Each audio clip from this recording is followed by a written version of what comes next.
আপনারা ভোট দিবেন তো? দিবেন তো? ওরা ভোট দিবে, বুঝছেন? এক একজনের বয়স হলো মাত্র 9-10, তারা আমাকে ভোট দিবে বলছে। তো যাক, এটা আমার জন্য অনেক দোয়া। আসসালামু আলাইকুম ওয়া রাহমাতুল্লাহ। তোমরা কেমন আছো? পড়ালেখা কেমন চলতেছে? ম্যাডামদের কথা কি শোনো? ম্যাডামদের কথা শোনো তো? টিচারদের সাথে কি কোনো বেয়াদবি করা যাবে না? শিক্ষকদের কথা শুনতে হবে না? তোমরা ভালো করে পড়বা, কেমন? ঠিক আছে। এখানে তোমাদের টিচার যারা আছেন, দিদিরা যারা আছেন, সকলের প্রতি তোমাদের ভালোবাসা বেশি না কম হবে?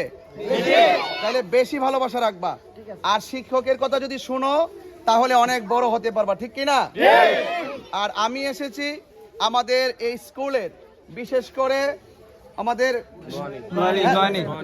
নয়নী সরকারি প্রাথমিক বিদ্যালয়, এখানে মনে হয় আমাদের কেন্দ্র এখানে হয় না, এখানে সেন্টার আছে।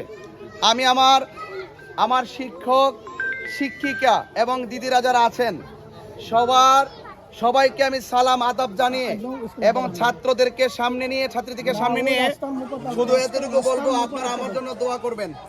এবং আপনারা জানেন যে আসন্ন ত্রয়োদশ জাতীয় সংসদ নির্বাচনে আমাকে প্রতীক দেওয়া হয়েছে মোমবাতি। কি দেওয়া হয়েছে? মোমবাতি সব জায়গায় জ্বলেনি, জ্বালাইতে হইবনি। সবাই আমার জন্য দোয়া করবেন এবং বাড়িতে গিয়ে আপনারা ভোট দিবেন তো? দিবেন তো? ওরা ভোট দিবে, বুঝছেন?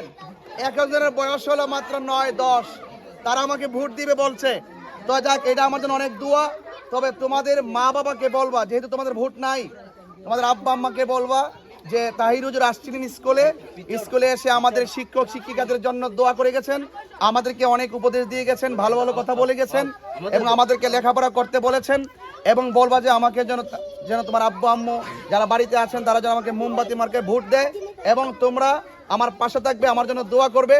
এবং আমার স্কুলে যারা দায়িত্বরত আছেন সবাইকে অনুরোধ করব আপনারা আমার দিকে একটু খেয়াল রাখেন। আর আপনাদের কাছে আমি দোয়া চেয়ে গেলাম, আমার মার্কা হলো মোমবাতি, আমি যেন বারবার আপনাদের যাবতীয় চাহিদার পূরণের ক্ষেত্রে, অর্থাৎ শিক্ষা, স্বাস্থ্য এবং অবকাঠামো উন্নয়ন, এই তিনটা জায়গায় যেন আমি অন্ততপক্ষে আপনাদের কণ্ঠ হয়ে দ্ব্যর্থহীনভাবে যেন রাষ্ট্রতন্ত্রের গুরুত্বপূর্ণ জায়গায় গিয়ে যেন আপনাদের সমস্ত কথাগুলো বলে আপনাদের ন্যায্য দাবি আদায় এবং সুবিধা বঞ্চিত মানুষের কষ্ট দূর করার ক্ষেত্রে যেন আমি আপনাদের পাশে মানবিক যোদ্ধা হয়ে যেন থাকতে পারি। আমার জন্য আপনারা দোয়া করবেন ইনশাআল্লাহ। স্কুল যারা প্রতিষ্ঠা করেছেন, স্কুলে যে শিক্ষক শিক্ষিকাগুলো বিগত দিনে চাকরি করেছেন, এমন অনেকে আছেন চলে গেছেন, তাদের জন্য আমি দোয়া করে গেলাম। আর যারা দায়িত্বরত আছেন প্রত্যেকের নেক হায়াত কামনা করে বিদায় নিচ্ছি। আসসালামু আলাইকুম ওয়া রাহমাতুল্লাহি ওয়া বারাকাতুহু।